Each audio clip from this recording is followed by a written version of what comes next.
Olá, aqui é o professor Lucas Gesta. A gente vai continuar aqui nossas aulas sobre protestantismo e cultura, mais especificamente aqui na nossa aula 13, eu quero trabalhar um pouquinho o surgimento do neopentecostalismo, trabalhar o surgimento do neopentecostalismo para a gente entender a chegada desse neopentecostalismo no Brasil. Nós já trabalhamos bastante o pentecostalismo, trabalhamos também o pentecostalismo no Brasil, seu desenvolvimento, as teorias sobre as suas chegadas aqui, e agora a gente vai falar sobre o que se chama de neopentecostalismo, né? O que se chama de neopentecostalismo é um tanto complicado no sentido de que há muita confusão conceitual. Então, tudo que veio depois do pentecostalismo é chamado automaticamente de neopentecostalismo, e isso não está exatamente certo. Há uma imprecisão. Joga-se dentro desse termo um pacote de coisas que até se diferenciam entre si, se diferenciam do pentecostalismo. Mas eu quero aqui trabalhar com vocês o surgimento disso nos Estados Unidos da América, para que a gente depois possa ver o surgimento disso aqui no Brasil, ou a transferência disso aqui para o Brasil. Enfim, geralmente o que se chama de neopentecostalismo hoje é muito parecido com o que já estava no início do movimento pentecostal. Com exceção da teologia da prosperidade, movimentos estáticos, movimentos de transe, de êxtase, já eram presentes desde a Rua Azusa e muito antes, desde os grandes avivamentos, os grandes despertamentos, a gente já viu isso, né? Mas, no entanto, inicialmente o movimento pentecostal era um movimento protestante dentro das igrejas metodistas, batistas, denominações que vão surgir a partir delas, né? No entanto, a primeira diversificação do movimento pentecostal em si vão ser os movimentos de cura, né? Os movimentos de cura vão ser movimentos criados por pregadores itinerantes, tá? Isso é muito importante, entender que o neopentecostalismo em si não é fruto de denominações antigas que vão mudar o seu conceito sobre doutrina, mas sim pessoas isoladas que vão fundar suas próprias igrejas e algumas vão virar denominações. Tá? Então, o neopentecostalismo ele está junto com o início do movimento evangélico, onde você tem pregadores itinerantes, pessoas que vão utilizar do aparato evangelical e vão sair por aí pregando nos seus carros, colocando caixas de som, utilizando alto-falante, tá? Para fazer campanhas, para fazer cruzadas, para fazer evangelismos nas praças, nas ruas, tá? Geralmente eram pregadores pentecostais, seja da Assembleia de Deus, ou seja de outras denominações pentecostais recém-formadas, que, se sentindo chamados, começavam a pregar sozinhos ou até brigavam com as suas igrejas e começavam suas próprias movimentos, que mais tarde vão ser chamados de ministérios, né? Então, a utilização dos rádios, a utilização dos carros de som, cultos em estádios, cultos em clubes, né? Ou seja, o neopentecostalismo, junto com o movimento evangélico, ele faz uso desse ambiente secular. Se nós repararmos, se nós percebermos, hoje em dia, todas as igrejas que são chamadas de neopentecostais, nenhuma, quase, com exceção talvez da Universal, da Igreja da Graça, tem templos com cara de igreja, né, com cara de templo. Geralmente são cinemas, galpões, ou alugam teatros, ou alugam clubes, tá? São ambientes secularizados, são ambientes sem uma estrutura eclesiástica e arquitetônica,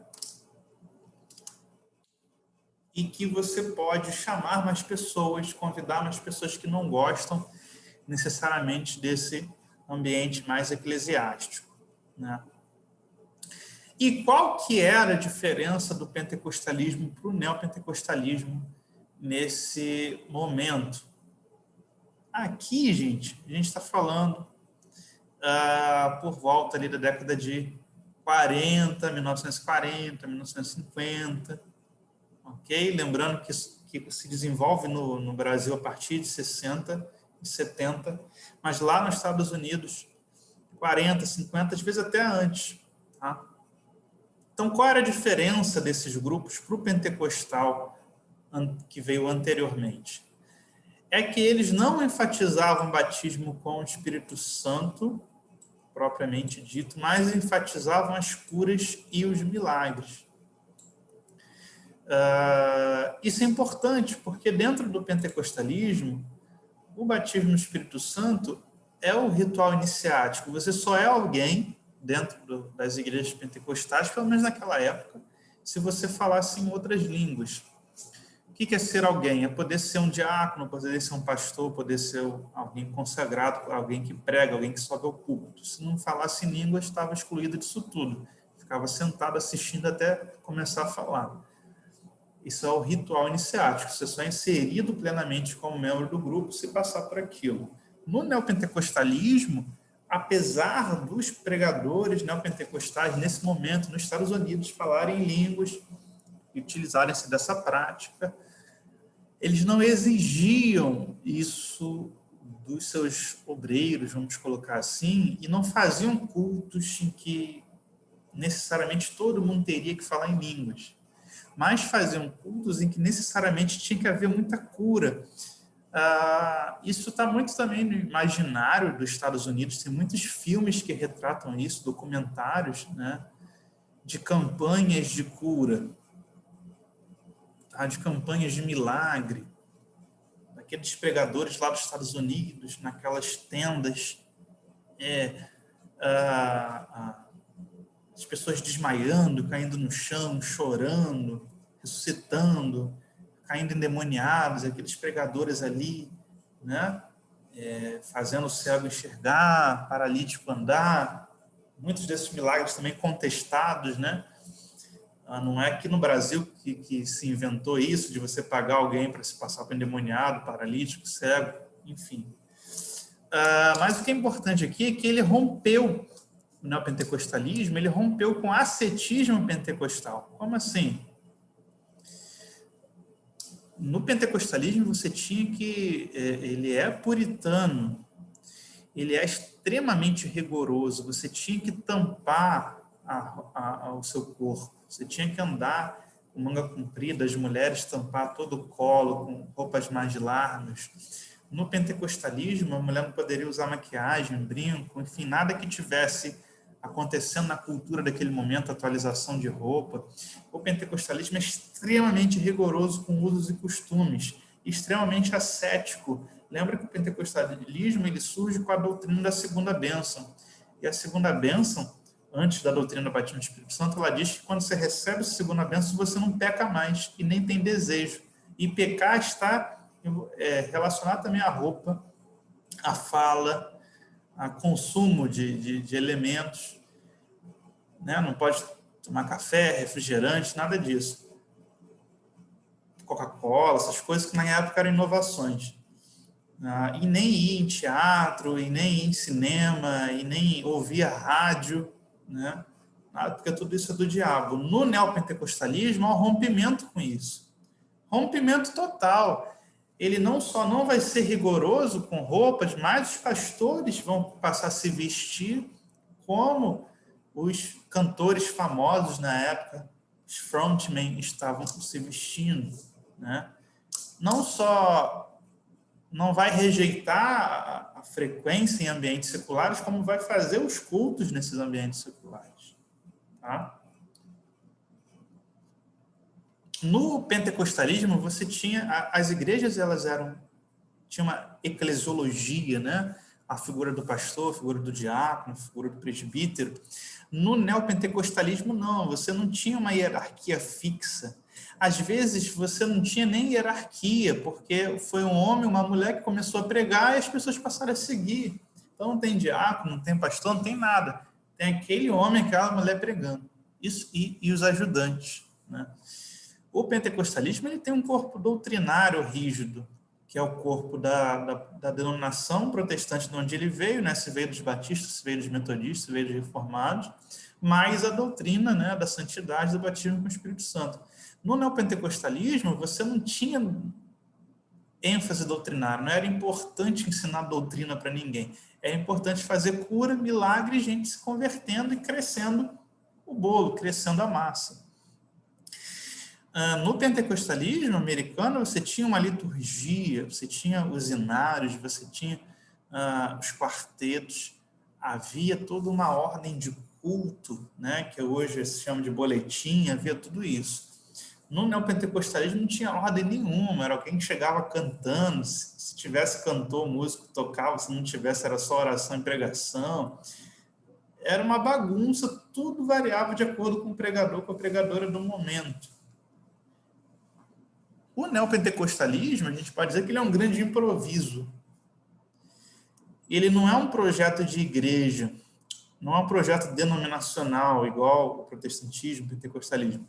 O neopentecostalismo é um projeto de uma campanha cruzada que acaba virando igreja. Então, é tudo no improviso, tudo muito bagunçado, tudo muito desordenado. Lógico, com o tempo, os que dão certo viram denominações ordenadas e tal.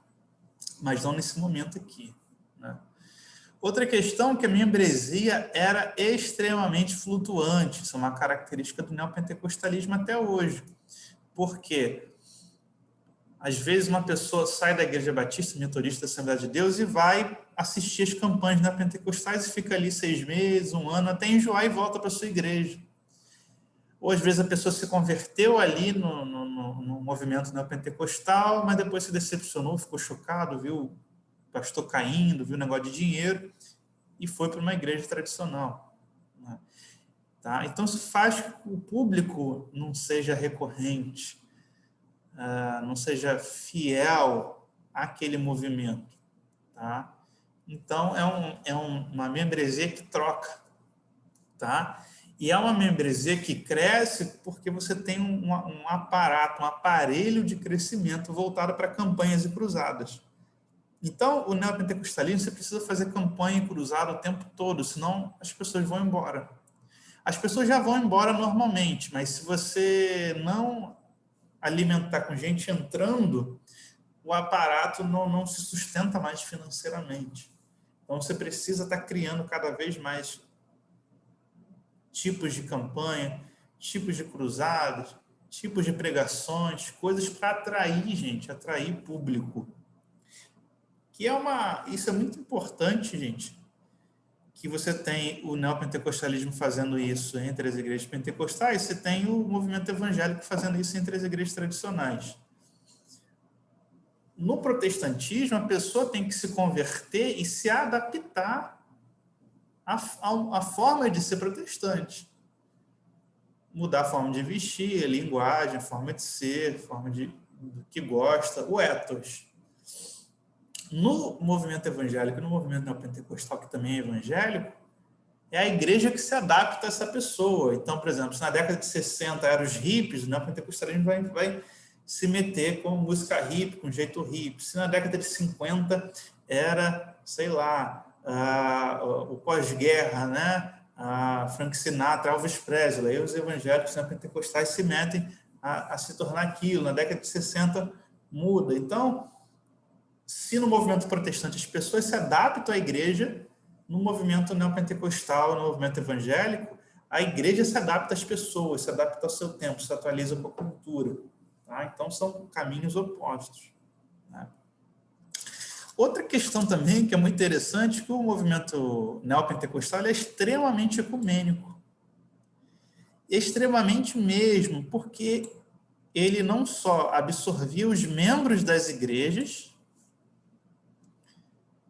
Então, um pregador neopentecostal chegava numa cidadezinha, anunciava sua cruzada de milagres. Isso despertava curiosidade. e membros de igrejas da cidade iam lá e acabavam recebendo uma cura, recebendo um milagre, sei lá, uma cura de dor na coluna, uma cura de dor no braço, uma cura de choradeira, enfim. Então, os neopentecostais tinham gente de tudo quanto era igreja protestante e também de igreja católica, né? É muito interessante, pouco se fala, que freiras frequentavam, né? Até às vezes padres frequentavam esses cultos, falava em língua, era curado, voltava. E eu estou dizendo isso antes, inclusive, do movimento carismático católico, tá? Porque o neopentecostalismo é extremamente ecumênico. Extremamente ecumênico ao ponto de absorver o quê? A religiosidade indígena dos Estados Unidos da América. Tá? Quando isso aconteceu, como é muito difícil definir, mas que os índios norte-americanos, eles são totemistas, eles se ligam a animais, os animais são os fundadores das tribos deles, o búfalo, a águia, e nos rituais xamânicos de passagem para o outro mundo, para o além, eles manifestavam esses bichos. E você vai ver que um pouquinho mais tarde, no pentecostalismo, já vai ter esse movimento de manifestar animais, de virar águia, de virar bicho, de virar serpente, de virar búfalo, de virar cachorro, enfim, de virar tudo. Isso é diferente da religiosidade indígena aqui, brasileira, que você não tem os totens, né? Você tem os seres protetores das florestas, que são divindades humanas, né? E com a religiosidade africana, você também não tem animais, você tem antigas divindades africanas rebaixadas a seres como se fossem santos. Então, o neopentecostalismo lá, as pessoas viram animais, né, nos cultos, manifesta animais. Aqui manifesta entidades personificadas.